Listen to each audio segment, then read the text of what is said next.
Em 1955, um garoto de 14 anos chamado Till entrou em uma mercearia no Mississippi. Till era de Chicago e não estava acostumado à cultura do Mississippi e supostamente tentou flertar com a mulher branca casada atrás do balcão, mas não imaginava as consequências gravíssimas que iria sofrer mais tarde.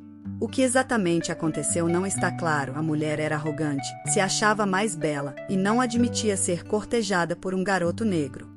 Admitiu ter mentido sobre o evento muitos anos depois, especificamente em como ele agia em relação a ela, apenas para prejudicar o garoto. Por pura maldade, ela o acusara de assobiar para ela, mas Till gaguejava e costumava assobiar para aliviar isso. Ele sentia vergonha de sua gagueira e jamais mexeria ou desrespeitaria qualquer mulher. Houve muitos boatos e uma grande confusão. As outras mulheres amigas daquela da mercearia defenderam ela, confirmando tudo o que ela falava sobre o garoto, e isso gerou revolta entre a família dele. Sentiram o preconceito, porque aquela mulher pensaria em prejudicar o garoto. A troco de quê? De qualquer maneira, a mulher contou ao marido e ao irmão sobre isso, e depois admitiu que fazia parecer pior do que era. Till corria um grande risco. A sua família resolveu mandar ele para uma pousada que ficava na saída da cidade, escondido em um quarto. Os dois homens caçaram onde Till estava hospedado e o sequestraram, com uma arma às 3 da manhã. Não se sabe como eles encontraram o garoto. Então eles o amarraram na traseira de um caminhão e o levaram a um celeiro. O garoto implorava e chorava muito, pois não havia feito nada de errado. Eles então o espancaram horrivelmente, o executaram com uma arma, amarraram em 70 libras peso no corpo e jogaram-no no rio. Povo cruel esse. Com o passar dos dias perceberam o sumiço do garoto. A mercearia daquela mulher continuou funcionando normalmente. A família do garoto, que sempre ia lá comprar alimentos, nunca mais pisaram os pés lá. Começou então uma busca desesperadora ao garoto. Muitos voluntários ajudaram nas buscas por todo o bairro e lugar de florestas e rios. A família desconfiava da mulher da mercearia e de sua família. Quando seu corpo foi recuperado 3 dias depois, o dano no rosto era tão grave que a única maneira de ser identificado era um anel que ele usava. Era uma cena chocante, que ninguém jamais vai esquecer, tamanha crueldade contra um garoto tão querido por todos do bairro.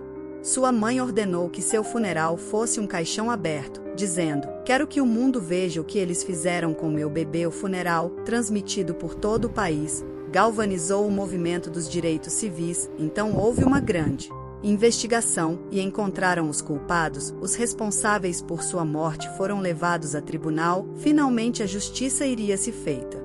Não havia escassez de evidências até que foi raptado de uma casa com 7 outros afro-americanos dentro. Todos que puderam testemunhar sobre os detalhes dos homens que sequestraram Till, pois não era a primeira vez que eles atacavam pessoas de famílias negras ali. Havia mais 3 testemunhas que relataram ouvir sons de alguém sendo espancado e torturado no celeiro. Então tudo começou a ser esclarecido. O xerife manteve mais 2 testemunhas na cadeia para que não pudessem testemunhar, mas havia tanta evidência que foi um caso aberto e imediatamente fechado. Era uma situação realmente difícil para a família de Till. O júri era todo branco de áreas rurais, onde o racismo estava inflamado, e todos votaram inocentes. Em menos de 1 hora de deliberação, os assassinos de Till foram libertados. Sua família ficou destruída. Não havia justiça para Till. A partir daquele dia houve-se um grande protesto pedindo justiça para Till. Na madrugada que caía, alguém colocou fogo na mercearia. Quem poderia ter feito? A família de Till? Não, a família do garoto já estavam longe dali. Embarcaram no primeiro trem depois daquela audiência fracassada no tribunal. Queria deixar para trás tudo de ruim que aquele lugar causou. Talvez se eles tivessem ficado ali, todos teriam sido presos pelo incêndio. Muitas outras famílias foram embora indignadas com a falta de lei naquele lugar e com medo daquela família que tocava o terror livremente ali. Hoje em dia existem muitos casos de injustiças por aí. Não se sabe quais motivos levam a justiça a agir assim.